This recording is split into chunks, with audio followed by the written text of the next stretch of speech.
Good evening, I'm Larry King, and we are live via YouTube and Aura TV, coming to you with the second of our broadcasts, the third night, the wind-up night of the Republican National Convention, the accepting of the nomination by Mitt Romney, and a rousing speech did he deliver. We have an outstanding panel. I'll be introducing them to you, just reminding you, we'll be with you again next week, Wednesday and Thursday night, following the Democratic conventions in Charlotte, North Carolina. We'll also be with you following all four debates, the three presidential debates and the vice presidential debate, and then a major program on election night itself. We're coming through the facilities of Aura TV and, of course, YouTube. And we thank you for joining us. Our panel is Ben Stein in the middle. Ben is the Republican best-selling author and commentator. Ben worked as a speechwriter for Richard Nixon and Gerald Ford. He's an old and dear friend. To Ben's right is... Well, old. To Ben's right is Howard Bragman. Howard is the vice chairman of Reputation.com. He's an expert in the field of public relations. And after all, politics is about relating to the public, is it not? I thought that was hip. And Tanya Acker returns, the Democratic strategist, attorney, and commentator. She worked on the 2004 Kerry Edwards campaign. Also with us, to my left, is David Begnaud. David will be tracking social media tonight. What's being said about the convention, what's being asked on Facebook and Twitter. And back with us again is Nicole Lapin, the financial expert, the former anchor for CNN and CNBC. She'll be with our audience of current students and recent graduates from UCLA's Department of Political Science. We'll be introducing all of them. Great to have them with us, and we'll mention them all in the end, or you'll get to meet many of them as we go along. Let's get right into it. Pleasure to be back with you, by the way, and doing this again. Okay, Ben, it was a rousing speech. What did you make of it? Rousing. I didn't think it was that rousing. Here's what I think. I can boil it down. Be direct, Ben. I'm going to be direct. He is not a great speaker. He's not charismatic. He's a businessman. He gets things done.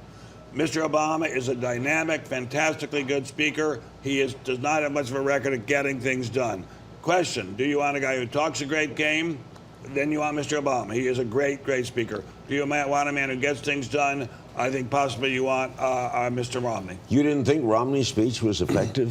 I thought it was pretty good. It could have been a lot better, I thought, with all due respect. Where did he fail you, Ben? Well, I would have liked to see more specifics about those 12 million jobs. I mean, I'm going to vote for him. There's no question about that. My wife's going to vote for him. Our son's going to vote for him. But it reminded, when he said, I have a plan to add 12 million jobs, it reminded me just a little too much of Mr. Nixon saying he had a plan to end the war in Vietnam.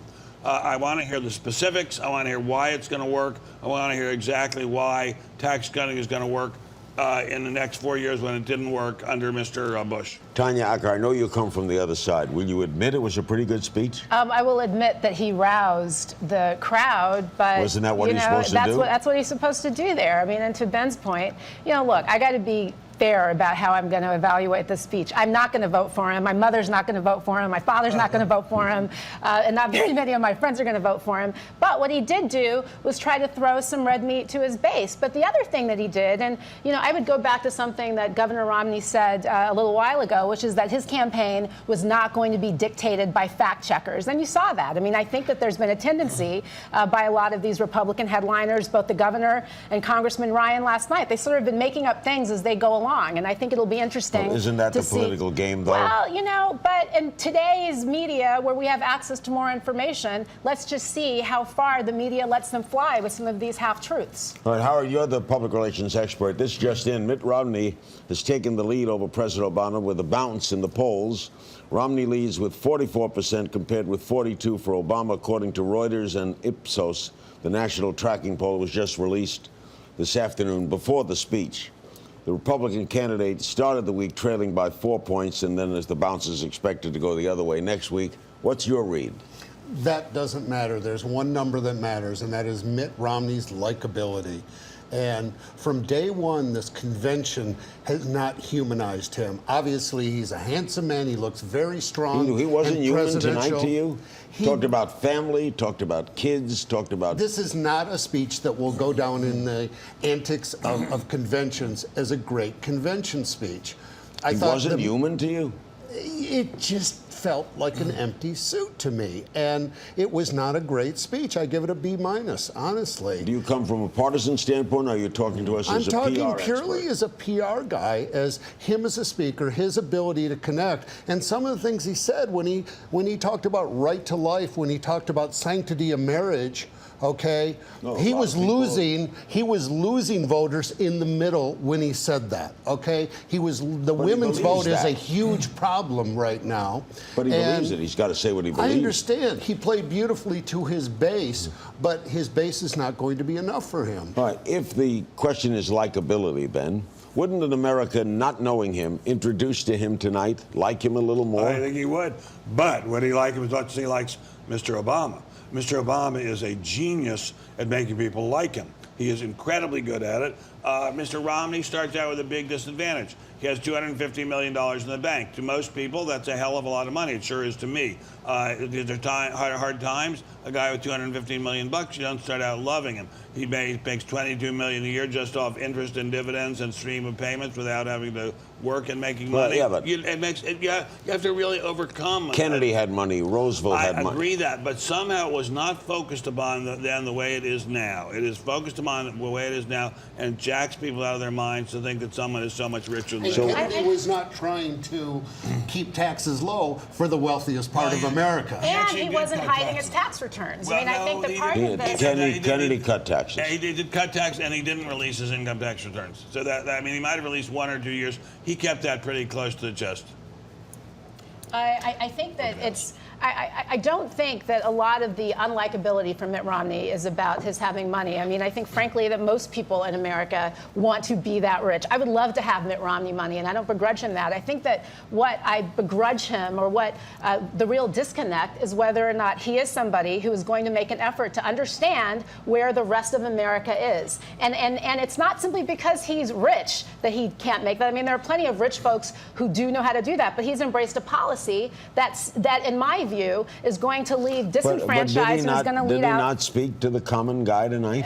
He spoke to the common guy in the Republican convention who was in that room. I mean, he spoke to that base, but I didn't see that he made an effort to really reach beyond that base. Of course, remember, we're pundits, so we don't know. That is true. Right, we never think, know. right?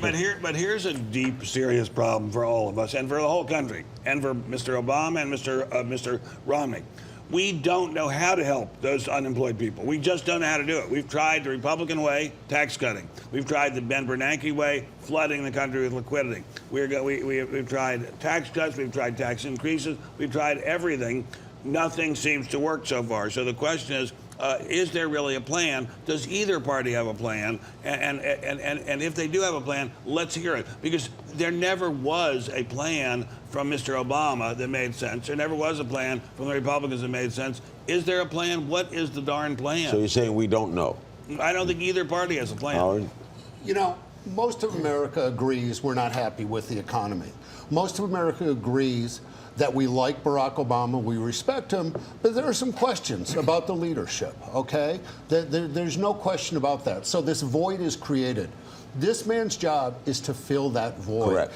For the first time tonight, the first time, and we're 2 months out essentially from the election, he started talking about his religion, he started talking about business, he started giving specifics for the plan. He lost an entire summer doing that. He was very scared of talking about his religion. But does the summer matter? People are on vacation. The vacation. summer absolutely mattered. It matters? He had a horrible summer. It was about his tax returns. And then Ryan gets nominated. Instead of a bounce in the polls go down because people were afraid of Medicare. And then he makes that ill-timed joke last week, the birther joke that didn't work. He's been his own worst enemy. Well, let's go over. I'll come back to you, Ben. Yes, sir. You're going to be with us the whole show, Ben. I love Ben. Let's go over to David Begnaud, who's tracking social media. David, what are you getting from this? Larry, so much of what is being said on social media tonight is that Mitt Romney got upstaged by an empty chair. That bit by Clint Eastwood tonight was really the trending topic on Twitter, even before Romney started speaking. But Trending favorably or what? Well, a lot of people making fun of it. A lot of people saying, what the hell is Clint Eastwood doing sitting next to an empty chair and awkwardly talking to it, as if acting the president was sitting there. But as Romney was talking, in real time, we were getting on Twitter, Mitt Romney's smile is more sincere than Bush's, and yes, Bush should feel humiliated by that. This person saying Romney's so much better tonight than he was 4 years ago. Some great speech mentoring because he's hitting it out of the park. This person saying all this fake voice-breaking Mitt Romney is doing is disingenuous. Everyone knows robots don't cry. And finally, this person weighing in, they might as well dig up Ronald Reagan. He has more charisma and spunk dead than Romney does right now on stage. And we have a question, Larry. We've been asking people to weigh in using the hashtag Aura2012. You asked them specifically 5 words or less. How do you describe it? Well, we got an interesting question, and Howard, this might be good for you. Amy in Louisiana asking, do Mitt Romney and Paul Ryan have enough personality to win the election, since so many people vote based on personality? You know, I think if you sat down in the American measure, had a beer with them, you would like them, but we don't get to do that. There's not enough time, and we haven't felt them yet, and I think there is a void there and a gap, and they have not filled it. Nicole is with one of our students. These students can actually have that beer, but they are looking for authenticity. They are looking for Romney to just own the fact that he has money in the same way that we talked about as we were watching Roosevelt did and we talked about Kennedy did. If he could just say, yeah, I have money. And like Tanya said, we all want Romney money. And you know what? The country wants Romney money. And Ben, to your point, we don't want a QE 10. We don't want to flood the country with liquidity. These children and these young people, they're not children by any means just because they can't have a beer. They want a job. And Ryan is actually undecided, guys. So Ryan was looking specifically to what Romney was going to say about his personal life to get a better sense of his personal history. Yeah, going along the lines of likability, a lot of people have accused Mr. Romney of being robotic in his speeches. Do you believe he revealed enough about his personal life, he discussed his personal life enough in this speech, or do you believe he was just scratching the surface today? Ben? I don't know if he did. I don't really care that much about his personal life. I want to know what his plan is to make sure we don't default. I want to know what his plan is to get more Americans back to work. I want to know what his plan is so that our American educational system cannot continue to be the laughingstock that it is now. I don't really care that much about his personal life. I know his father was terribly rich. I know that he has a very wonderful, brave, charismatic wife and a great 5 sons. I want to know what his plans are for America. But you're voting for him. Because there are 2 plans he has that to me are so important that they override everything else. 1, right to life, which is my big issue, and 2, a very strong defense.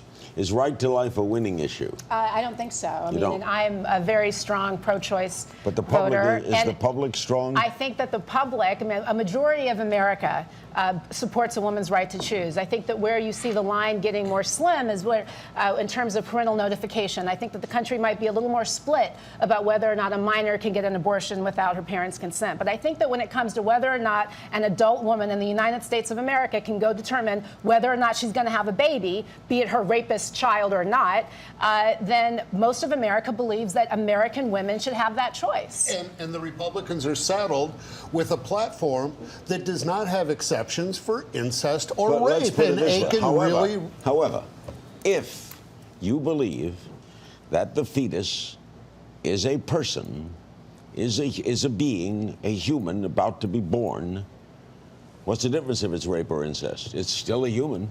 Do you have a right to kill it? You know what? You're not talking about realistic here, and we're not here to argue this. I'm talking about Is it or is it most not American women feel this has been decided, and they're getting a right taken away from them, and that is not playing But well. wait a second. I mean, I'm sorry, Tanya. I beg your pardon. No, I was just going to say, but I think that, you know, to your question, Larry, there are 2 humans. Look, I am not a pro-choice voter or a pro-choice American that denies the fact that a fetus growing in a woman's womb is a living being. I don't deny that, but there are 2 human beings. And I think that the right to life and the right to personal autonomy of the living human woman who's walking around, that woman has a right to personal autonomy. But if She's you got the take right to the integrity of her own body. Catholic viewpoint, Absolutely. then yeah. then someone will care for the baby, but it's still a baby. But that's more than the Catholic viewpoint. That's the viewpoint of a great many people. I mean, yes, the mother is obviously an important, vital part of the cosmos. So is the baby. It's an incredibly difficult issue. When you toss in the words rape and incest, that makes it more complicated. But let's face it, each one of those cases is unique and uniquely important. But the number of babies conceived through rape and incest, any is too many, is a small number. There are 1,200,000 abortions a year. That's just an outrageous. 32,000. It's a big number, okay? In fact, Ben, Well, I don't know where you Ben, got that is number, this a but presidential issue? It's a to me, Supreme it's a Court presidential issue. To me, it's a presidential issue. It is? Yes, because What can a president do about he it? he could help get a constitutional amendment passed to overturn Roe versus Wade. By the way, I will say, Howard, if I may, if you know where that data comes from, I'd really love to see it. If that's true, it's a point to be very well taken note of.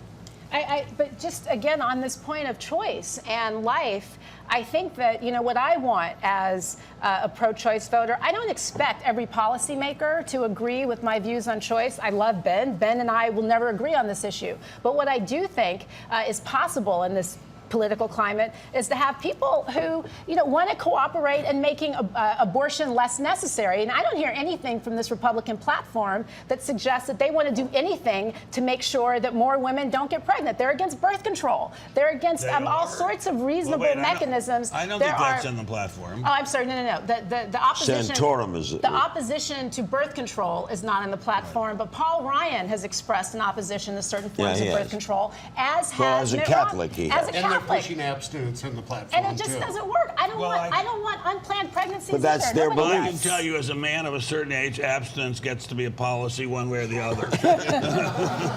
Touche. Dave. Let's talk about Marco Rubio. A lot of people loved what Mr. Rubio had to say. Up and coming, big star, if you will, in the party. At one point, he talked about his parents who were very poor when he was a child. A lot of people liked that and related to it.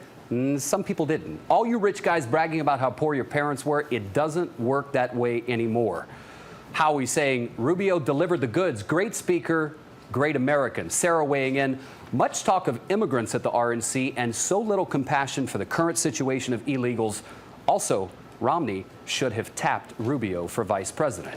Have another question, maybe Mr. Stein. Just got from one of your viewers, Larry, who wrote to us, how critical was it for Romney to finally embrace Bain and run with it as a success story? I think it was a very good idea. I think last night Ryan nailed it when he said having a successful business is a good thing, not a bad thing.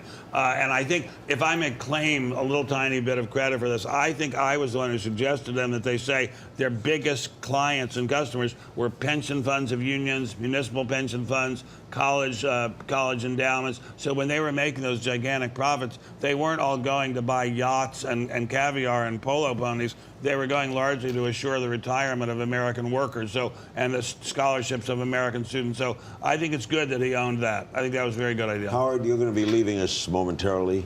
What do you see in the next 2 months? I think it's going to get ugly. I think it's going to get expensive. And I think Mitt Romney, when he said, we're not going to run a campaign for the fact checkers, we live in a world where the truth is one point of view, but certainly not the only point of view. And if they're going to spend $1 billion getting another point of view out there, they're going to do it. But they still need to humanize him. They need to give his plans there. They need to give him some definitions. We're going to have a long night in November. Absolutely. Yeah. Thanks so much, Howard. Always good seeing you. Howard will be back with us next week, I'm sure. Now let's go to Google Plus and check in with Svante Myrick. Svante is a Democrat, the youngest ever mayor of Ithaca, New York. In fact, he grew up homeless. Svante, are you with us? I can't hear you. Are you there, Svante? Yes. Svante, can you hear us? I can hear you fine, yes. Okay, I hear you now. What was your reaction to the Romney speech? You know, frankly, as a mayor of a city, I didn't hear anything that would help us hold on to the firefighters we need to keep this city safe, hold on to the police officers we need to fight crime. I didn't hear anything about how we would educate our children to make sure they're competitive in the future. As a young person, I heard absolutely nothing that appealed to me as a voter. And as a person of color, again, I heard and saw nothing. You know, frankly, I was a bit disappointed and a bit turned off about how often tonight throughout the convention they talked about working people. Romney talked about his father and his grandfather. Marco Rubio talked about his parents.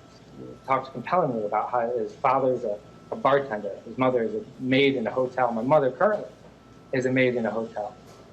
They tell these stories, and then I keep waiting for the other shoe to drop. So what is it the Republicans plan to do for these people? How is it the Republicans plan to help these people achieve their dreams? Well, was there All we any? hear next week. I know you Yeah. didn't come at this objectively, Svante, but No. was there anything that Governor Romney said tonight that impressed you? Not particularly. I mean, not particularly. I was impressed because this is the first time I've heard an articulate defense of his record at Bain. But even that failed to impress me. Coming from a guy like that. So his pitch right now is that he's Mr. Turnaround, right? He may not be likable, but he can get things done. And we're supposed to believe he can get things done because he turned himself from a multimillionaire into a $100 million, right? That itself is not a bad thing. I posted on Facebook earlier today, I got quite a reaction. I posted the problem with Mitt Romney is that he was born on third base, but he thinks he hit a triple. Right? And there's nothing wrong with being born on third base. And there's certainly nothing wrong with hitting a triple, getting to that point in life. But when you're a policymaker and you need to set up the rules of the game, it's important that you understand what it is exactly people go through. That it's not as easy as, so sure, for him it was as easy as going to a elite private prep school that his parents could pay for, off to Stanford, where again his parents could put the bill, and then to Harvard. But for those of us who rely on, who hope for, who work for those work study jobs, right? For those Pell Grants, for those scholarships, the 3 jobs I worked to get myself through Cornell University. When I asked how is it he's going to make sure the American dream is still available for people like us, I heard nothing. Obama got 66% of the under 30 vote 4 years ago. Are they going to turn out? I hope so.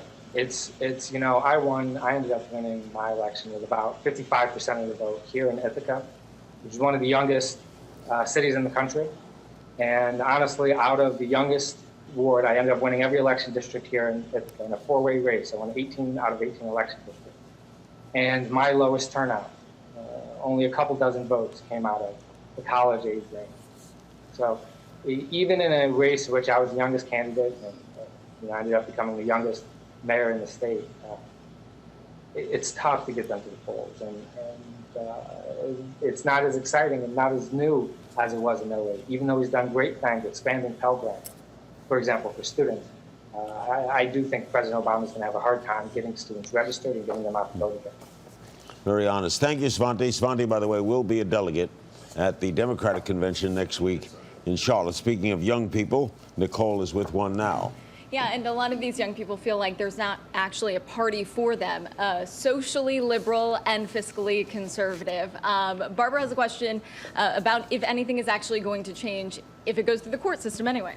Right. I believe, we spent a great deal of time last night, and even tonight we're starting to talk about social issues like abortion or gay marriage. And, I don't think that these issues are going to come down to this election or the next election. Whoever gets appointed or elected will not change those issues. And I think it will come down to what the Supreme Court ends up saying about that. And I don't understand why people are not discussing more things about, the deficit or foreign policy or defense. Those are issues that really matter. And I think these are the issues that are going to change this election and make it or break it for Romney or Obama. Well put. Is foreign policy, I'll talk to you in a minute, Dave. Is foreign policy going to be an issue, Ben? It's amazing, Larry. Foreign policy and defense policy have just virtually disappeared off the radar screen of issues. The U.S. is the undisputed strongest country in the world.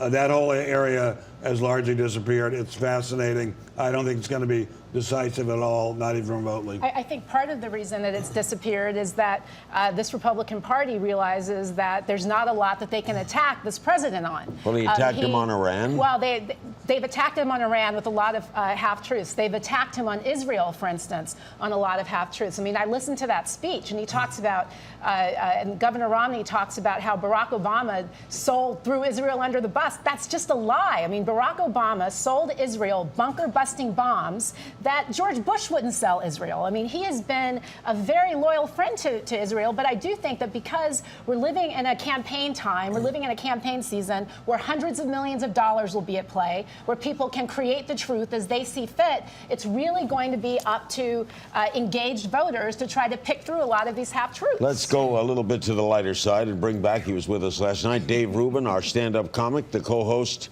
of Six Pack on Sirius XM. His website is RubinReport.com. All right, what did you think of tonight?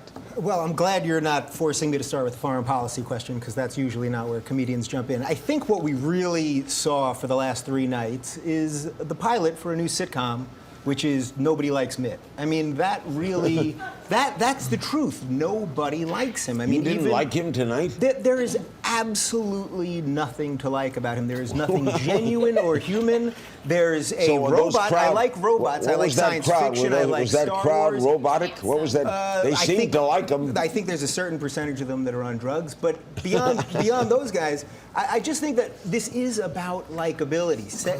Ben may not want it to be about likability, and the Republicans may not we vote on what we like? We simply, I think right now, we vote on what we like. Obama changed that 4 years ago, and I don't sense that that's really going to change. Sir, with respect, since you're my neighbor here. Yes, sir. We know that the polls say that Mr. Romney gets very roughly 45%. My math may not be perfect, but that's roughly 140 million people. So somebody was like 140 million people like him. That's a lot more than no people liking him. I think that may be people that don't like Obama. Yeah, exactly. Actually, I don't know that people that like. There are some people who will hate this president for any reason they can find. But then the people who like Obama may just hate Romney. I mean, for some reason or other, tens of millions, over 100 million people say they like Romney. So to say he's not at all likable is not really right. Well, you're breaking down. But what happens? Pundits, what happens when pundits? What happens, pundits, when you go into the booth and you close that little curtain? They still do that, I think. Yes, right? yes. And you say, well, my son don't have a job, my daughter has a job.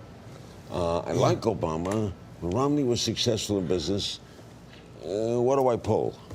Because I like Obama, I'm going to pull Obama because I like him. Can I just jump in again? Because I think this whole conversation about Obama's likability suggests that he did nothing for the past 4 years except be cool and fun and like a likable guy. And that's just not true. Right. He created more jobs in 2011 than George W. Bush created in the entire 4 years of his presidency. He went into Pakistan. That's not true. He went into his fact checked. I'm looking at fact check 2011. Yeah, with all due respect. We'll look at the facts. And I'll. Okay. And anyway, he didn't create them. Businesses wait a second. But he went into Pakistan when Republicans were like, we would not interfere with another nation's borders to go get Osama. He did that, and he killed Osama bin Laden. He passed a health care program, which I'm sure Ben and lots of other folks don't like. But when you ask people about the individual aspects of the Affordable Care Act, the fact that there's now no longer a ban on, it cuts out the ban on pre-existing conditions and lifetime limits, and allows people to keep their children on their health care plans. People like these individual aspects of the plan. Okay. So he did do things. He's not just likable. Well, that's absolutely true. But he didn't create whatever jobs were created in 2011. Businesses created those jobs. No, I said more were created. More were you created. said he created them. Okay, but anyway, in any event, look, there's no evidence that the Republicans knew where Osama bin Laden was, or they refused to go in and get him. If you have evidence about that, you've got a monopoly on that evidence. Presidents all try very hard to do the right thing. I have no doubt that Mr. Obama, when he goes to bed at night, is thinking, what can I do tomorrow to help that guy or gal who's unemployed and help their children? I have no doubt he feels that way. The question is there some reasonable belief that he can do it, that he can fix it? All right, Nicole, you're with the young lady now. The American public didn't necessarily like the convention anyway. Honey Boo got more ratings than the convention anyway. What's Honey Boo? Honey Boo. What is Honey Boo? What is Honey Boo? Right? It's a TV show. Honey Boo Boo. On what network? Ooh, no. We gotta. We'll I'm gonna have check. to find out. Nobody's watching Honey Boo TLC. Boo outdid the convention, and Honey we don't Boo. know where it is. But we're just saying that.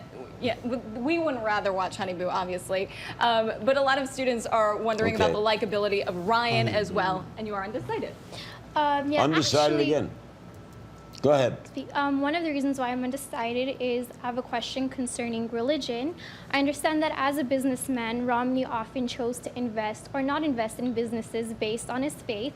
I don't think there's anything wrong with that, but it is what it happened. And I understand that he does have political experience, but when it comes to issues such as foreign policy, if something is strategically good for the United States of America, but not necessarily in adherence with his beliefs, will he be able to reconcile the two? What would be in conflict with America, in conflict with his beliefs? I'm maybe in dealing with Islamic nations and just how he's going to deal with the Middle East. But may I ask you a question? Where is your data that, as when he was running Bain Capital, he did not invest based on his religious beliefs? I must. I read an article in which he would choose not to invest in companies that produce tobacco or rifle arms because it was against his religion. And again, I'm not saying That's it's not a a bad bad thing, idea, is it? but you know, the fact is that he did choose to not invest in companies that would have made him a lot of money because it didn't That's go a along with plus. his beliefs. But So will he lead the I don't country in understand. a How does similar that way? connect with whether or not he was investing in Islamic countries? I mean, it's his attitude towards the way of handling things. Is he going to bring that to politics as well? That if something is good for the country, but maybe he doesn't personally agree with, will he not do it? Well, we've seen no evidence that he's done I think there's one example that we can use that's a tangible evidence of how his religion affects his policy, and that he gave, I believe it was $6 million last year to the Church of Latter-day Saints. Now, they then, in the last couple of years, have given millions of dollars to fight Prop 8 against LGBT and he equality. supported that. And he supported that. So that's an example where he is actually using his money to give it to But he supports to a that religious position. organization that doesn't pay taxes, Wait a second. by the way, But that's engaging in political affairs. But I guess I'm sort of missing something. The young lady's question was about, as I understood, foreign affairs. I role of don't faith. understand what lesbian and bisexual and gay Well, I'm events giving you a tangible example. I can't. I don't know that his Mormon faith is going to affect his policy in the Middle East, but I'm saying it's affecting his But he policy did. right here in the United But it's States. affecting Or his how own much of a personal. role should his religion play in politics? That's a big question. I don't know the answer to Very that question. personal, too. That's very personal. Yeah. But I'm a little lost here. I'm very lost. He did discuss his faith tonight, did he not? For the He first did. time, I think. He did. That was effective. I think that it helped to introduce him, explain himself. I think it helped to demystify some of who he is. But, you know, I don't know that I got any particular insight about what his Mormonism means to him in terms of his policy. Does you anyone know, to think your it's weird question. we keep trying to explain that he's human? I mean, that's what we keep coming back to. Is this man a But human? is that us or is this man a human being? Is that his fault? Sir, Yeah. that's you who's asking that question. There are an awful lot of Americans who are not asking that I question. think there's a lot of people that look at him and they see the shape-shifting, flip-flopping. He used to be for abortion. He basically wrote Obamacare. There's this never-ending cacophony of changing that he's a changeling. That's called a politician. Oh, so then But he's that's why nothing these kids more are than so a regular, turned off. and that's exactly. That's why I they're so completely turned off. agree. He's a very, Right. they're not so turned off. He's virtually even with an extremely successful politician named Barack Obama. They're not so turned off. David Begnaud, is